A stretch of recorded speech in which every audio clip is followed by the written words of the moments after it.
¿Cómo están? Bienvenidos a otra entrevista aquí en CNN Chile. Vamos a conversar de un tema que probablemente es central en la vida de todos nosotros, ya sea porque tenemos muchos amigos o porque tenemos pocos, pero la amistad forma parte esencial de nuestras vidas. Sin embargo, conversamos poco del concepto de la amistad y de lo que significa. Ese desafío fue el que se plantearon dos autores, Mariano Sigman y Jacobo Vergareche, para desarrollar este libro. Es Amistad, un ensayo compartido publicado por Debate y que ya empieza a circular en las librerías chilenas y que supone un ejercicio muy interesante para aproximarse a este concepto, pero de una manera muy particular. Vamos a conversar con uno de los autores, Mariano Sigman, está con nosotros aquí en el estudio de CNN Chile. Bienvenido, Mariano, gracias por estar aquí. Gracias, Seba, muchísimas gracias. Mariano, lo decía en la presentación, no solemos reflexionar mucho sobre la amistad, pero sin embargo está presente en nuestras vidas y somos amigos, tenemos amistades y desarrollamos lazos de amistad cotidianamente de manera quizás irreflexiva, pero muy natural. ¿Por qué es importante reflexionar sobre esto? Bueno, son justamente la amistad, todos entendemos que es un elemento vital de la vida. No es solo que tenemos amigos como tenemos otras cosas, sino que todos entendemos muy rápidamente que los amigos son la tierra un poco en la que pisamos, son los que definen las cosas que haces, las que no haces, los que te empujan en algún momento de la vida a haber hecho algo que sin amigos no lo hubieses hecho. Son los que a veces te llevan por un mal camino o por un buen camino. Los que tenemos hijos, muchas veces queremos que nuestros hijos sobre todo tengan buenos amigos y estamos atentos a que tengan amigos porque entiendes que la amistad es eso, es como una especie de río que te va orientando en la vida hacia distintos lugares. Es una fuerza central en nuestras vidas. Lo ha sido siempre. La amistad, de hecho, hay momentos de la cultura humana en la que la amistad ha sido casi como el amor primordial. Para los griegos, por ejemplo, si tú lees los griegos, no había amor romántico, no se hablaba de parejas, de Romeo y Julieta, sino que el amor que constituía todo era el amor de la amistad. Y hoy, en la modernidad, se da esta situación rara en la que justamente todos entendemos que la amistad es vital, es esencial, pero al mismo tiempo aparece poco en las canciones, en la literatura. Es como que ha quedado un poco, el amor romántico ha apabullado el espacio del amor, por así decirlo. Sí, claro. Y la amistad se ha convertido en una especie de ejercicio central, pero sobre el que raramente pensamos. Es cierto, y ustedes proponen este ejercicio en un ensayo compartido, porque lo escribe junto a un amigo precisamente, ¿no? Pero convocando a mucha más gente. Cuéntanos sobre ese proceso porque yo creo que es súper interesante para entender qué resultó aquí. Sí, yo escribo libros hace mucho y la escritura en general, sobre todo la escritura del ensayo, que es un poco como funciona la filosofía hoy en general, es que cuando quieres pensar algo, lo haces como ya nos enseñaron como los Aristóteles, ¿sabes? O sea, lo que tratas es, te juntas, lees libros, investigas, buscas las mejores cosas, haces un buen retazo de todo eso y le cuentas al mundo una visión particular sobre algo. Pero nosotros aquí dijimos, estamos hablando de algo que justamente se ejerce entre gente, ¿no? Y como que casi que lo bello que tiene es esto de que admite formas muy distintas, a veces casi antagónicas. No hay manual de instrucciones. No hay manual de instrucciones, tiene miradas muy particulares. Y entonces dijimos, para hablar de la amistad tenemos que convocar a nuestros amigos y tenemos que armar, más como se pensaba antes, digamos, como pensaba Sócrates, que es lo que decía, es cuando quería pensar algo, armaba un banquete y juntaba al bufón con el matemático, con el filósofo, con el actor, con el alegre, con el triste, con el extrovertido, con el ebrio.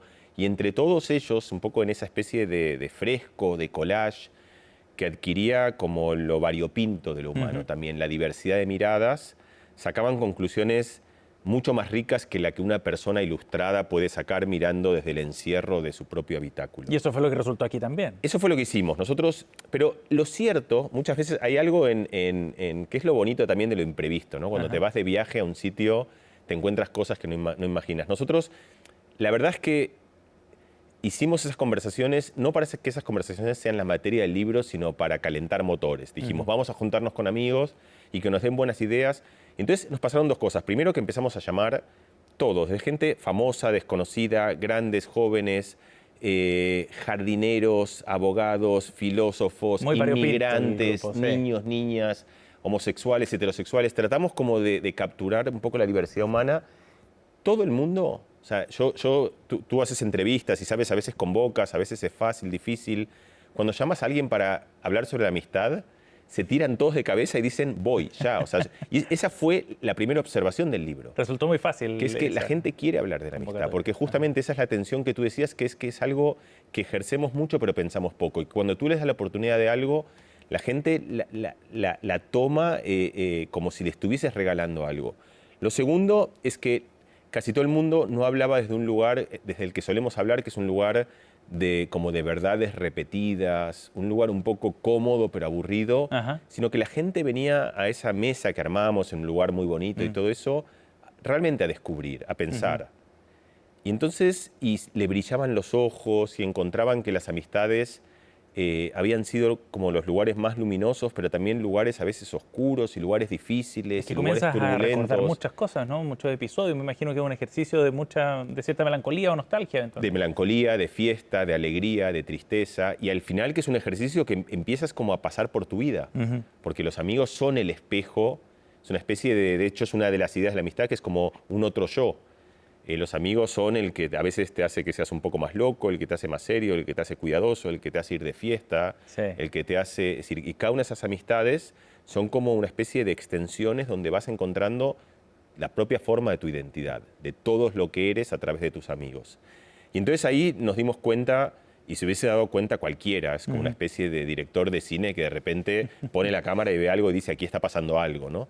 Y nos dimos cuenta de que esas conversaciones eran el libro, no eran la puesta en calor del libro, y que ese libro, a diferencia de los tratados antiguos de la amistad, que son geniales, de Cicerón, de Aristóteles, pero que tienen esa visión otra vez muy normativa de la amistad es, o la amistad tiene que ser. Acá no hay un deber ser, digamos, ¿no? La amistad debe ser tal cosa. Casi que hay una oda a lo contrario, ¿no? Como qué bella que es la amistad, que es como una especie de camaleón, que puede ir tomando formas tan distintas, expresiones, y todo el mundo tiene esta idea de para mí la amistad es, ¿no? Y luego viene otro y dice, no, para mí la amistad es, y se juntan, y cuando se juntan te das cuenta que en esas contradicciones entiendes la esencia misma de la amistad. Por ejemplo, una amistad, uno diría, bueno, la amistad es algo que, un vínculo duradero, ¿no? Pero de repente venía gente y decía, no, yo he tenido amistades en un avión, o he tenido amistades, por ejemplo, una chica que vino nos decía, en el baño de una discoteca, pero que no son encuentros, han sido amistades porque fue una persona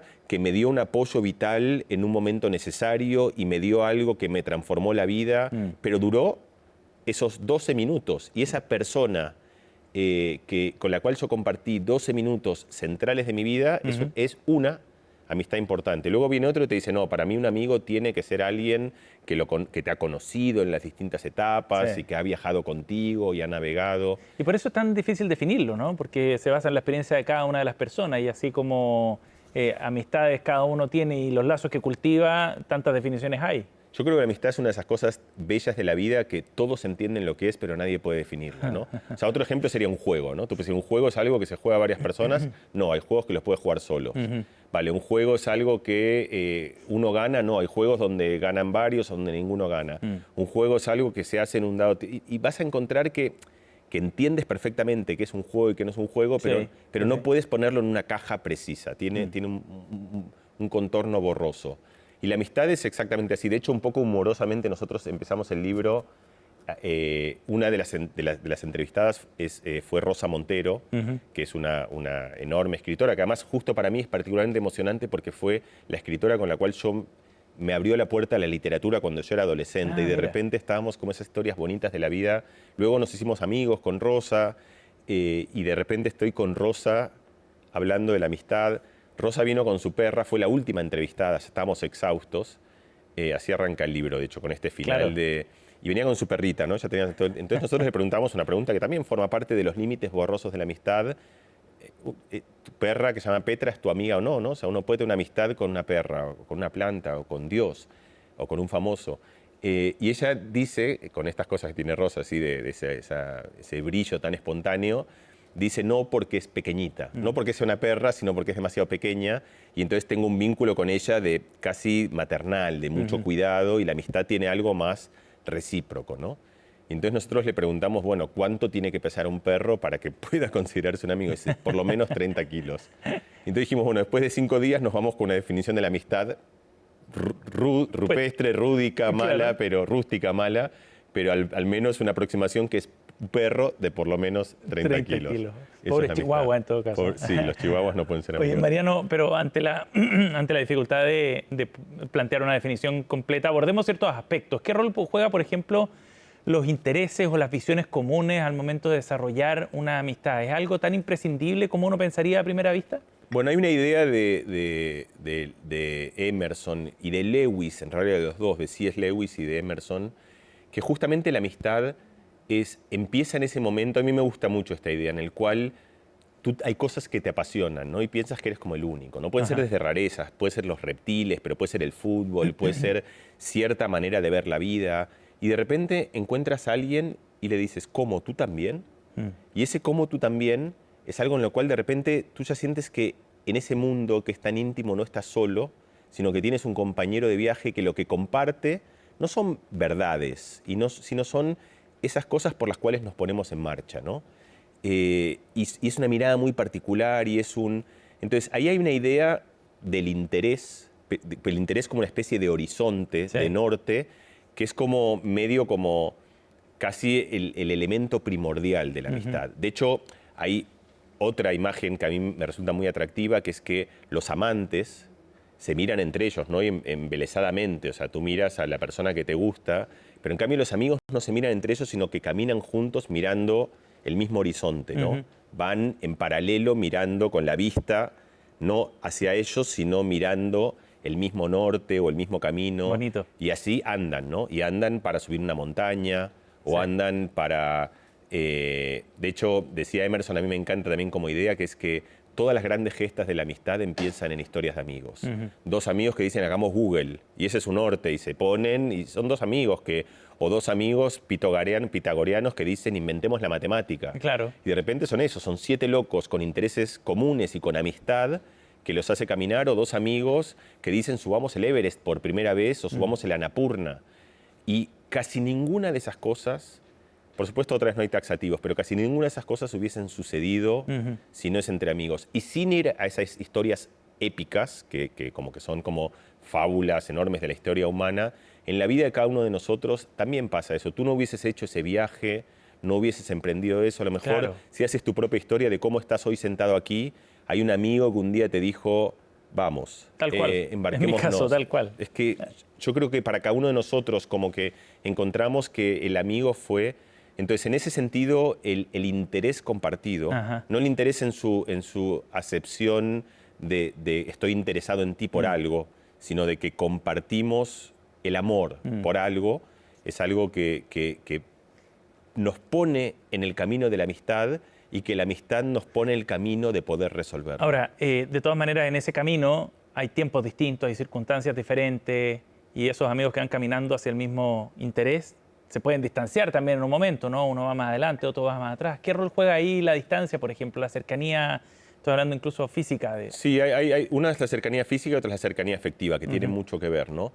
Primero, las amistades, justamente, es una forma de amor bastante particular. Cuando una persona se casa, declara, y además declara ante Dios o ante un juez, amor eterno. Ningún amigo ha hecho eso. O sea, tú no te juntas con un amigo y te dices, mira, sabes que seremos amigos para siempre, porque entiendes que va a ser así y que no hace falta ninguna constitución para que eso sea. La amistad no tiene esas ataduras porque justamente no hay interferencia. Entonces la amistad tiene esa presunción de que a priori debería durar para siempre, pero muchas veces no lo hace. Y los amigos se distancian, a veces, como dices tú, físicamente, pero a veces se distancian. Y eso también es un tema que apareció muchísimo y aparece mucho en el libro, primero porque justamente los duelos de la amistad son muy, muy dolorosos. También otra vez es algo que cualquier persona entiende que una de las cicatrices más importantes que tiene en la vida es el haber perdido amigos, porque cuando se va un amigo, se va una parte de ti. Sí. Era esa parte de ti con la cual tú tenías un tipo de vida. Y algunas pérdidas, las que nos acordamos, son las cinematográficas, que tienen que ver con una traición, o que uno estuvo con la mujer del otro, con el novio del otro, con el no sé qué, o que se mezclaron, o que se traicionaron en una sociedad compartida. pero la mayoría de las amistades se pierden en la desidia, en el paso del tiempo, en la separación del colegio, que eran dos amigos del colegio que cada uno se fue. Tú fuiste con uno a una universidad o a un trabajo y con otro no, y con este seguiste la amistad y con el otro no, simplemente porque no bebías del mismo agua, ¿no? Y luego te das cuenta tiempo después cuánto lo extrañas, ¿no? Y cuánto has perdido porque no pudiste entretener esa amistad. Entonces, la amistad se cultiva, la amistad tiene vida, y la cercanía física y coyuntural es un elemento tremendamente nutritivo y muchas veces necesario de la amistad. ¿Pero es indispensable? No. Porque pienso, por ejemplo, en mi caso yo tengo un amigo que vive en Estados Unidos, no nos hablamos mucho, sin embargo cuando nos encontramos podemos pasar 48 horas conversando de corrido y como si no hubiese pasado ni un día sin vernos. Sí, eso tiene la amistad y es muy raro pensar un amor romántico también así, que te encuentres. Puede ser, pero es difícil.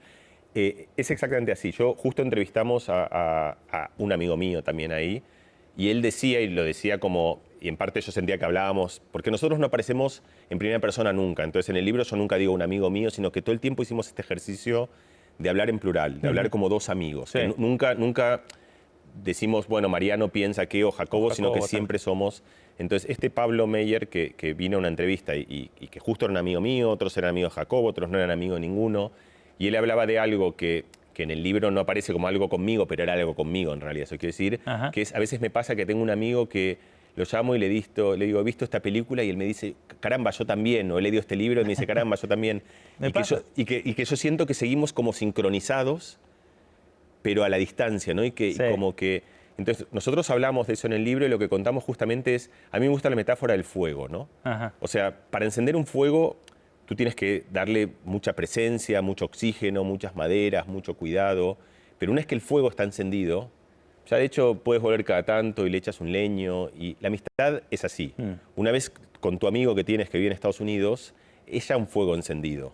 Entonces tú no necesitas cada día estar echándole todo el tiempo. Claro. Lo que puedes es una vez por año te juntas y como el fuego está encendido, entonces ya os entendéis. Y como tú dices, basta compartir una buena canción, algún recuerdo de una foto, una película, algo de eso, y eso va nutriendo, digamos, y mantiene viva esa amistad. Y muy probablemente estéis compartiendo muchas más cosas de las que sabéis, porque justamente como que la amistad te da esa impronta. A mí me impresiona, si yo pienso justamente las películas que me gustan, no son porque son las que me marcaron mis padres, la literatura que me gusta es la literatura que me marcaron mis amigos. Creo que la forma que tengo de vincularme con la gente, cada una de esas cosas, la escuela en la cual yo he aprendido esas, es la escuela de la amistad. Hay una autora muy famosa, se llama Harris, que decía eso y lo decía de una manera que creo que es interesante para los padres y las madres, como me pasa a mí, que es que tenemos esta cosa de que nos parece que tenemos una influencia en nuestros hijos enorme, ¿no? Y ella decía, tranquilos, ni a favor ni en contra tenéis tanto. De hecho, la decisión más importante que tenéis es de quién los rodeáis, de quién están rodeados, porque los que te marcan la cancha de quién vas a ser en la vida, incluido cuando se usa, fíjate esta expresión, la lengua materna. Nosotros, yo soy argentino, pero vivo en Madrid hace muchos años. Mis hijos hablan el idioma de sus amigos, no el de sus padres. Y eso es el caso, no hablan el idioma de la madre. De hecho, la madre es francesa, hablan bien francés, pero su acento es el acento y su manera de hablar del bro y del tío y del no sé qué, y sus expresiones, todo su lenguaje gestual, fonético y verbal, no es el lenguaje de la madre, sino es el lenguaje de los amigos. Mariano, a propósito de eso, de los hijos, ¿de qué forma el desarrollo de la amistad en las edades tempranas te define luego en tu camino hacia adelante, en el desarrollo de esos vínculos de amistad? Yo le preguntaba a mi hijo menor, por ejemplo, que tiene 9 años, quiénes eran sus amigos, y no tenía que ver solo con que le cayera bien. Él me decía, no, porque nos gustan las mismas cosas, por ejemplo, ¿no? O porque uno se preocupa por mí. Son ese tipo de factores. ¿Cuánto perdura eso después? Sí, eso para mí es apasionante, ¿no? Y nosotros, entre las 70 personas que entrevistamos, algunas pocas venían como por un tema muy particular. Las demás venían simplemente porque, como todo el mundo, tiene una experiencia con la amistad y queríamos como capturar el retrato de su propia experiencia. pero en algunos casos alguno que había hecho filosofía de la amistad o alguno que conocía distintos asuntos, y trajimos a una persona que hace ciencia de la amistad. Y hace exactamente lo que tú dices. Lo que hace es, va entendiendo cómo se arman las redes y se desarman las redes de la amistad, si son recíprocas, si son grandes, luego se hacen pequeñas, van siendo menos, se separan algunos, pero se arman pequeños grupitos que se van rompiendo. Y cuáles son las razones por las cuales la gente se hace amigo de quien se hace, que es el primer misterio que todas las personas cuando venían a la mesa no entendían. ¿Por qué tienes los amigos que tienes? Nadie lo sabe. De hecho, todos tenemos amigos deplorables, todos tenemos gente que es luminosa y que nos parece maravillosa, pero que por algún motivo no podemos ser amigos. Y es difícil entender exactamente, no hay una ecuación que uno entienda que dices, esto es lo que te hace amigo de alguien. Los niños, justamente, de hecho, al principio confunden mucho, algo que se confunde también de adulto, que es la amistad con la admiración. Y entonces muchas veces los niños son amigos del famoso, del popular, del atractivo, y quieren serlo porque sienten que esa amistad los enaltece. Te valida. Te valida, te pone en el lugar de aquellos.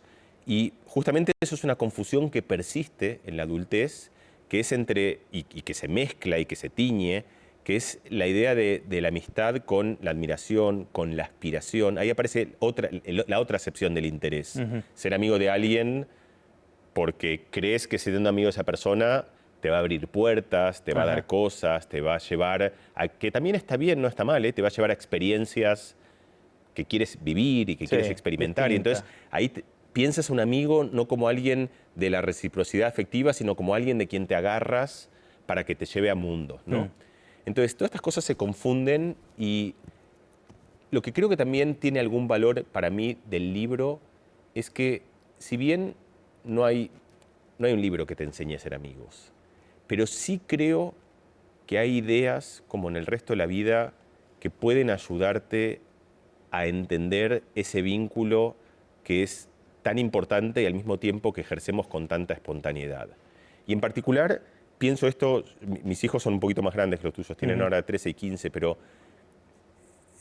yo creo también, yo pensé mucho como padre la importancia de que mis hijos tengan buenos amigos, tengan amigos que los hagan descubrir buenas cosas, que los quieran, que ellos los quieran, o sea, que aprendan a querer, que aprendan a ser queridos. ¿No? Y yo creo que una de las ideas es muy simple, ¿no? Pero muchas veces hay gente muy buena pero que no encaja en el sitio en el que está. Y yo creo que como padres una cosa importante es estar atento a ver si nuestros hijos, además de estar bien educados y de hacer el deporte que tengan que hacer, si están en un nicho de amistades sanas. Y si no lo están, creo que una oportunidad que tenemos, sobre todo cuando son pequeñas, es de tratar de acercarlos a un sitio donde la amistad no tire desde demasiado lejos, que es cuando las cosas se rompen, ¿sabes? Cierto. Justamente de meterlos en un sitio en el cual estén cómodos y puedan ejercer y entrenar la amistad. Mariano, se nos va el tiempo, pero no quería dejar de preguntarte respecto al rol de la tecnología hoy día en la amistad. ¿Cómo cambia el concepto de nuestras relaciones a partir de esta digitalización y de esferas que cada vez se ven más permeadas por la tecnología, precisamente? Bueno, es como con todo el resto de los elementos de la vida y de la sociedad, lo pone en riesgo, ¿no? Es decir, estamos frente a un cambio muy grande en la manera de conectarnos con la otra gente, digamos, pero digamos, hemos vivido miles de años mirándonos cara a cara, charlando, reconociendo muy rápido cosas a partir de la gestualidad, de una manera de mirarnos, y de repente tenemos que reemplazar todo eso por otras cosas. De hecho, el libro empieza con un malentendido, una conversación de WhatsApp entre una pareja, ¿no? Que él viene en el tráfico y ella le dice, me voy a cenar con un amigo, y el otro dice, ¿cómo lo ves? Y el otro dice, haz lo que quieras, ¿no? Uy, qué frase. Y haz lo que quieras, que dice, haz lo que quieras, en realidad dice todo lo contrario, haz lo que quieras, pero aguanta las consecuencias si te vas a todo lo que quieras después. Entonces, hay dos ideas que nosotros destilamos en estas conversaciones que nos parecen centrales. Una es la sincronicidad. Y nosotros lo pensamos con una frase que a mí me gusta mucho, que es respirar el mismo aire. Que es que si hace frío, haga frío para los dos. Que si hay un olor bonito porque ha venido la primavera, lo haya para los dos. Que si estás bailando en una discoteca a las 3 de la mañana y hay sudor y hay olor a noche y hay olor a juerga, lo haya para los dos. Que si estás caminando por una montaña y subiendo algo que te exige físicamente, pero que también te abre un horizonte, una perspectiva, lo haya para los dos, y que la amistad nace también en esa experiencia compartida sincrónica. Eso se pierde si tú le mandas un mensaje ahora a las 3 de la mañana a tu amigo que está de noche viviendo otra aventura porque no estáis sincrónicos. Y la otra cosa que creo que es fundamental en la amistad, pero también fuera de la amistad, es el ejercicio de la fricción, de la incomodidad. La amistad es un terreno en el cual todos hemos ensayado cosas. Hemos ensayado qué pasa si llego tarde, qué pasa si te molesto un poco, qué pasa si te doy una patada un poquito más fuerte, porque justamente tiene esa virtud de ser un campo de pruebas en el cual tú puedes explorar los límites de lo que está bien y aprendes. Y ese ejercicio, que es un ejercicio de la incomodidad, es un ejercicio que también se pierde cuando tienes una tecnología que te resuelve todo ese tipo de cosas.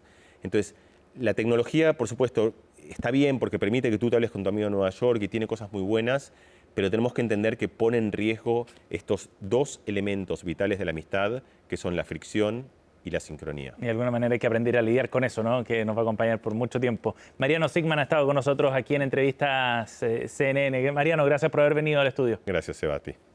Amistad, un ensayo compartido, es el libro de Mariano Sigman y Jacobo Vergareche. Ya está disponible en las librerías. Nos vemos a la próxima.